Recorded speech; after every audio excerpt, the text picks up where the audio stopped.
Welcome back to Food FAQ, everyone. I'm Mariela. And I'm Eric. And today is the day, Peter. We're doing it. It is the day. This is the day we have been waiting for since we started this podcast. I know it, right? Because I remember when we started talking about doing this, I was standing outside talking to you for hours because I couldn't, I was just too excited to talk and the kids would wake up. And the first thing we talked about was what are we going to do with cinnamon and nutmeg? And how are we going to use it all up in one season? Yes. So it's this season that's coming up. So for everybody, fall will be upon us soon. Yes. Now I know for all of our viewers down in Florida where Mariela, listeners down in Florida where Mariela is, sucks to be you guys. But just to let you know. I could visit. You will be visiting. But just to let you know, I mean, the DC area foliage doesn't turn very quick. I lived in New England, back in 2011, and that stuff turned fast, in September, October, but it's coming. And it's to me, it's the best food season of the year. I agree.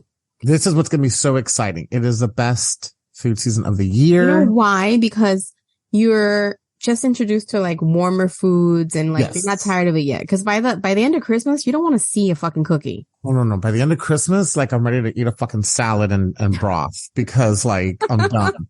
But this is where it's it starts happening. Exciting. And it's funny. I'm not a sports fan, but I love football season because I like the food. So tailgating or whatever the fuck they call it. I don't know. So all of this starts. But so anyways, Mariela, we are kicking off fall season. Officially. If you can buy a pumpkin spice latte, that means it is time. It's happened to kick off fall. So yeah, we're going to do this in the most anal retentive way because we want to make sure that we are ready for this. Yeah. You don't understand. This is a prep. And you and I are a little bit type A. So we're a little bit. This is very us to do this type of episode.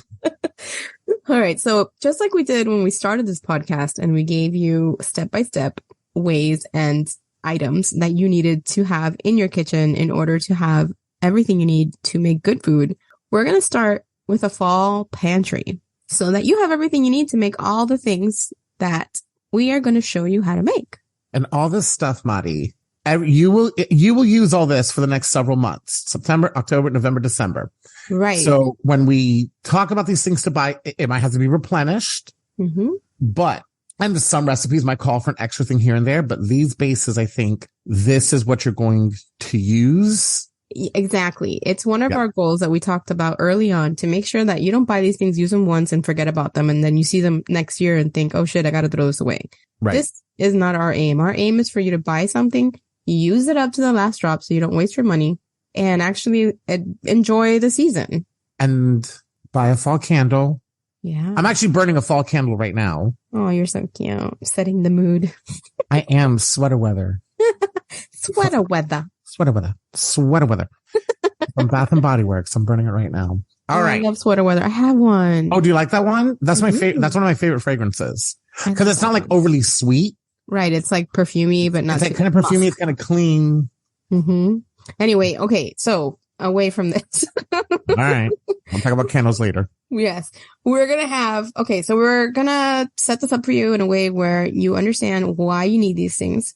And they are going to be low cost. And again, we aim to use them all. So start collecting them now. So the first thing we're going to start with are milks. Milk. Right. So our top two milks will be for pantry, shelf stable stuff, evaporated milk and sweetened condensed milk. And did you know that you can buy, cream, shelf stable cream? I don't think I knew that. Yes, they have it at Trader Joe's actually. And it is a really good substitute. Obviously you have to make it cold to use it to whip it. Correct. But it's a really good thing to have on hand. That is kind of cool. I didn't know that. Yeah. And why? Why do we need these milks? Okay. You can use evaporated and condensed milks in any pie, generally. Most pies, yeah. As well, especially hearty, fatty pies that we're going to talk about for the fall time. Fatty pies. I like that. That's TM. Yeah. Trademark Food FAQ. That should be my new screen name, Fatty Pie. Oh my God, I love that. Okay, another thing you're going to need is pumpkin puree. Grab a few cans, more than you think. You can make so many things with pumpkin puree. You can put it in like your coffee if you want to make a pumpkin spice latte at home. Yes. Have you done this? I've done this before and it's pretty yummy. And here's the thing. When you purchase pumpkin puree, there is a difference and they look identical. There's pumpkin puree and there's pumpkin pie filling. Right. And they look identical. And my opinion is by pumpkin puree. Yeah. Because pumpkin pie filling. Okay, let me tell you a secret. Like, have you ever just like opened up a can of pumpkin pie filling and just started eating some of it? I have. No, I have not. Well, I'm not alone in this. I'm sure someone out there who has done this. But the reason why I think the reason I think pumpkin puree is to be purchased instead of pumpkin pie filling is because with pumpkin puree, this is more versatile because the spices that we're going to go through later are going to help you build a pumpkin pie if you really wanted to. But so pumpkin puree. So just be careful. Just make sure you buy the puree. Not the pumpkin pie filling. You could even mix a little bit of evaporated milk or cream with the pumpkin puree and make a sauce for pasta. A little sage. Yeah. So yeah, leave yourself the option to make it sweet or savory or to put it in a drink or in a smoothie. Any of these things. I'm going to teach you how to make an autumnal alcoholic beverage with pumpkin puree. So it is very good. You will see. Right. And then we're going to move on to our pantry items. I know these things are pantry items, but these are like more of your nuts and bolts type of things, right? So beans, keep kidney, chickpea, black, white, chili beans. I love chili beans. I love chili beans too. I discovered them like 4 years ago and man, I really like a good chili bean. They're little and they're flavorful. I love them. And I think also I buy beans in can. Me too. So I think when people go out and buy these beans, it's okay to buy them in the can. I actually rinse my beans off before I use the ones in the can, but buy them in the can because if not, you're going to end up spending hours boiling these beans. Right. Like, I mean, you can buy dried beans. It's going to last you frickin' forever, but you're going to end up spending a lot of time boiling to get the consistency. And I think the fun part about this season coming up that we're about to go into with, of course, Halloween being the first one, all these holidays coming up, you really want to be able to enjoy your time. Yeah. Not spend it in the kitchen the entire time, but to enjoy it. So canned, I think, is perfectly fine. It's a good quickie shortcut. Yeah. Then you're going to need canned tomatoes, which you should really always have, but really it's going to be helpful too. You can add it to soups. You can make sauces. Canned tomatoes are wonderful. Make some good chili, by the way. I make a shakshuka. Really awesome chili. Do you know I don't eat eggs, but I love shakshuka? It is delicious. I really am with you on this. There's that. Okay. Also nuts. Try to keep some nuts on hand, but don't buy too many. Okay. Because they do go bad. Yes, they do. And I always keep mine in the freezer. Even almond flour, I'll keep it in the freezer. Walnuts are really great for this time of year. Pecans, almonds, whatever you like. Buy a small quantity and pop it in the freezer. It'll be waiting for you from anything you want to stuff it into. You can even put it in a smoothie. I've done that before and it adds like a velvetiness to it that I really like. Chocolate chips. Duh. You should have them right now. I think my favorite type of chocolate chip are the mini chocolate chips. So we talked about this earlier today and you and I are very similar. Like how often do I bake cookies? Like every 3 days. Right. So the other day I was at Trader Joe's and I was going to get some anytime I'm at the grocery store, and this is how I keep my pantry muddy. Anytime I'm at the grocery store, so I know I like to bake a lot. I always grab a bag or two of chocolate because I'm going to use it for something, But Trader Joe's has these like massive chocolate bars, like these massive chocolate bars. I was like, you know what? I'm going to bake with chocolate bars. I'm not going to bake with chips this time. So of course I made our famous chocolate chip cookies. For the first time. I did not use chocolate chips and I took that bar and I cut up a big portion of it, like, very small pieces. I will never use chocolate chips again. They're convenient and they're quick. And if you need something fast, do it. Yes. But I will never use chocolate chips again. It's a game changer. Yeah. Like the little pools of chocolate are just, so good. Yeah. I will never do it again. So if you want to make your cookie special this year, if you have a recipe that you love, buy chocolate. Don't buy chips. And the holidays are coming up. So buy the chocolate. Make it special this year. Yeah, it's totally worth it. And buy all types of chocolate, semi-sweet, milk chocolate. If you want to get white chocolate, because we're going to do recipes with white chocolate also, which is not a real chocolate. But anyways. No, I don't like white chocolate. Is that I don't like white chocolate, but there are some recipes that call for Mariela. Blah, blah, blah. You know what I did actually? I just use white chocolate because my son's birthday was recently, it just passed.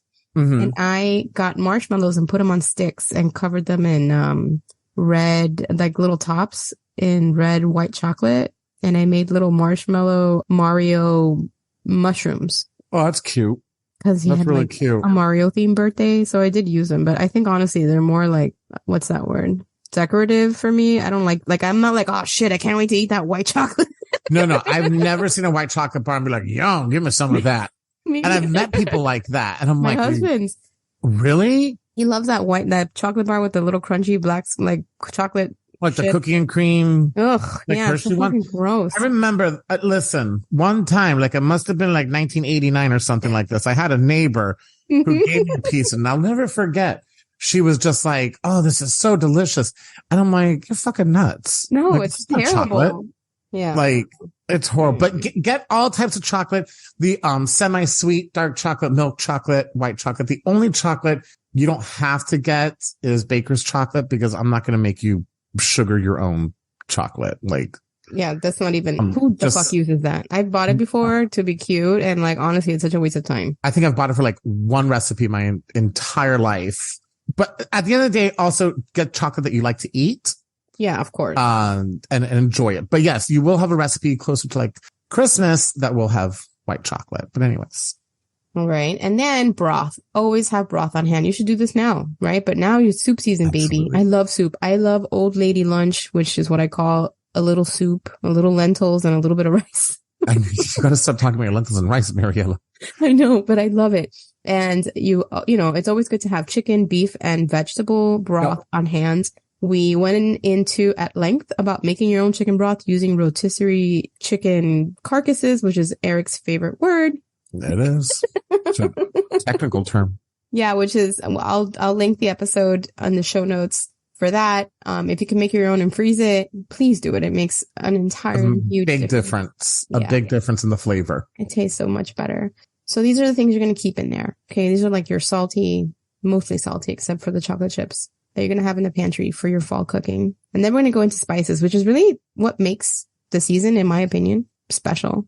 Yes. So what are the main ones, KK? Okay. So the main spices, cinnamon, nutmeg, clove, and ginger. I do not believe in buying when you go to the grocery store, especially this time of the year, and you see like, you know, like the spice section, you just see like a McCormick spice label and it says pumpkin pie spice. Okay. With these 4 spices, I can teach you how to make pumpkin pie spice. So you see apple pie spice.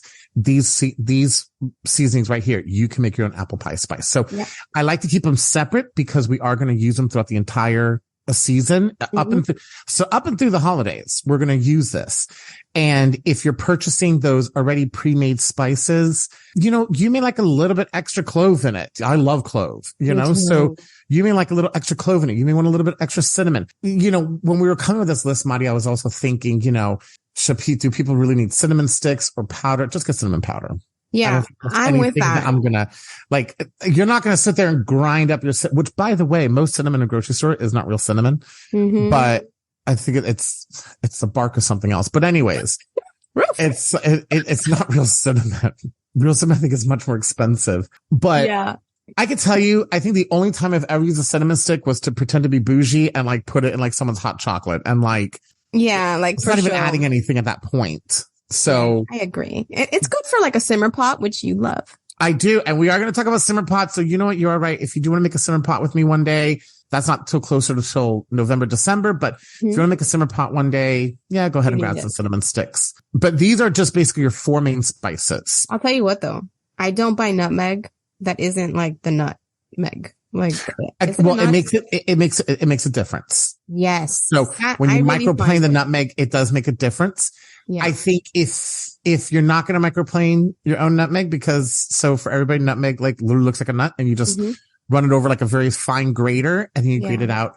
Get the powder. That's fine. But you are right. It does make a difference. Yeah. If you want to get the actual nutmeg, do your nutmeg and keep it. I think it's a berry. Honestly, I'm not 100% sure, what it is, but it's hard and you can just grab it with your fingers. And I have a tiny little grater that is just for my nutmeg. I keep it all together and I use nutmeg in cooking all the time, honestly. And you could even... It was really good, like in cream sauces even. Always, when we talk about that pumpkin puree that we're going to make a delicious pasta sauce one day, nutmeg goes fantastic in that. And it adds just like that nice little spiciness to it that kind of leaves you wondering. There's a spice blend called Baharat that I got from a Molly Ye recipe, which I love her stuff because she blends like flavors that you would never think of doing. Anyway, I have bought the seasoning, right? And it's really just these things with maybe, what is that spice? Cardamom. So cardamom's really nice. You could even use these things in savory cooking. So. Oh, absolutely. Oh my God. Let me tell you something. There is this Indian restaurant in DC. They have this tandoori salmon. And Marty, we got to get this when you're here next.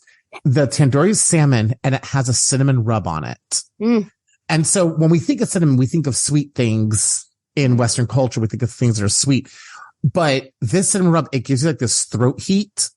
So it's not like this tongue heat. That was your name in high school. That was my other screen name. Now it's Fatty Pie. Throat heat. I should have thought of that. I love it. So these things going in savory dishes are great. I want to make that like a copycat cinnamon rub salmon. Whew, that sounds good. We're gonna buy it. Let me tell you something. It is like $30 frickin' for this little portion of salmon, but it is like the best. I can't wait for you to treat me to it. I will. Yes, I will. Loud and clear. I will treat you to it. Oh my God. What else? What do we have? What's next on Okay, so our list here has dark corn syrup. I would also get light corn syrup too. Yeah. Just saying. The recipes are going to have both. So dark corn syrup, light corn syrup, molasses. If you've ever had a homemade ginger snap cookie. I have not. They're freaking delicious. And there's molasses in it. And of course, there's ginger. And I've made them many times and they're so good. Honey's another one. Yeah. Honey is amazing. You should have it right now. Well, I was going to say honey should be in your thing now, your cabinet now anyways.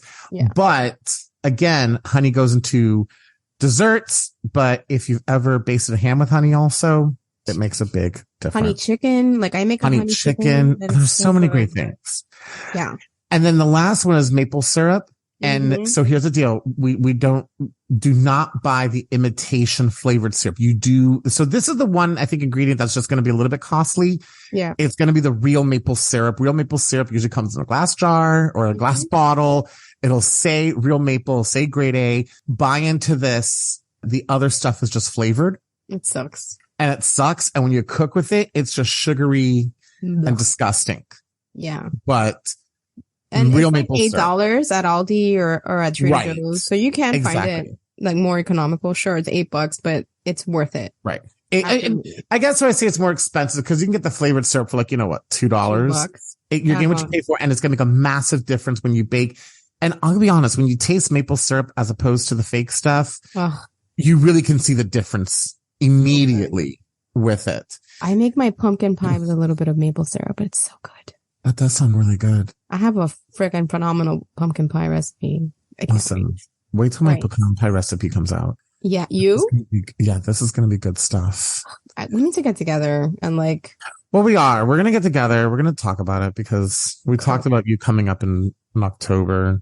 Yeah. All right. Okay. Anyway, and then we have like our baking essentials, which are what, my love? Right.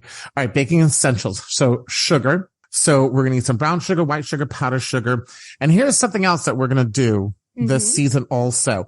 This is a season of very heavy cooking. This is a season of a lot of food. And we're not a very health conscious podcast, but we do want to go ahead and we are going to make our recipes that do have some sugar substitutes with it. So if you like, you could pick up Chuvia, you could pick up Splenda, you could pick up Swerve, you could pick up monk fruit is actually my personal favorite. Go ahead and get those. There are brown sugar substitutes as well. Yeah. So we are going to go ahead and talk about sugar substitutes because again, you're going to end up at a lot of places the next couple months eating a lot of food that you normally would not have. Right. And we have loved ones that have diabetes, right? And so why not include them in the fold? Well, and I think that's something important because this is a really fun food season and I want everybody to be able to enjoy this.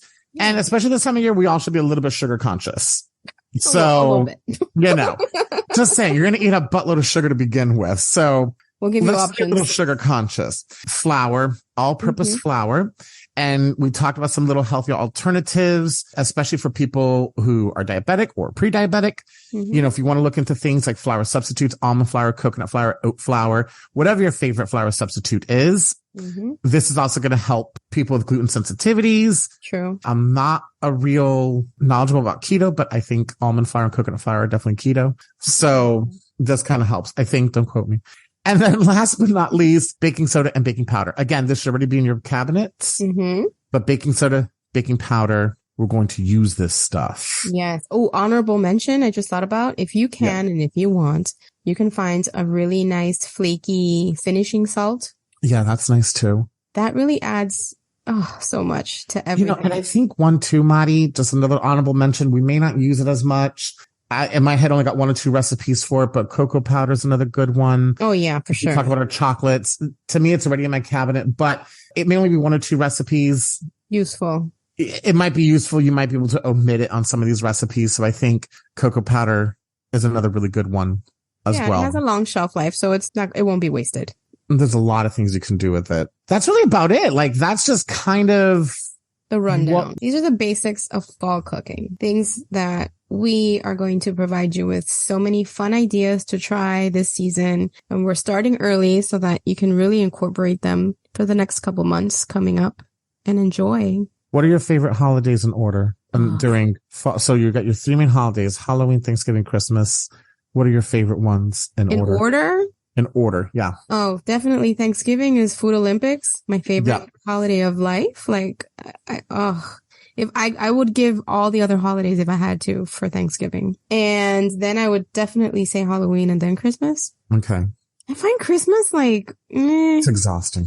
Yeah, it's like there's too many other fucking things going on, and I don't even like a ham. I don't give a shit. All right, Halloween's my number 1. I love Halloween too. That's so just my number 1. So I have to. Why is it number 1?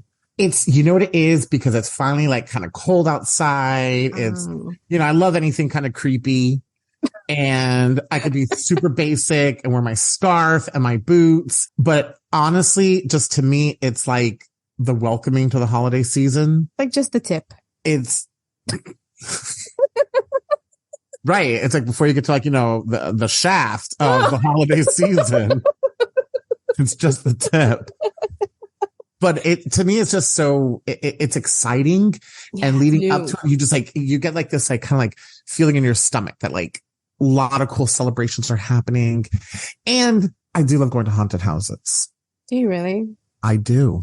I don't get it. I don't get why people want to be scared. My husband loves those movies with all the shit. And I'm like, why? Why would I sit here and do this to myself? It makes no sense. We're going to go to a haunted house. Fuck. All right.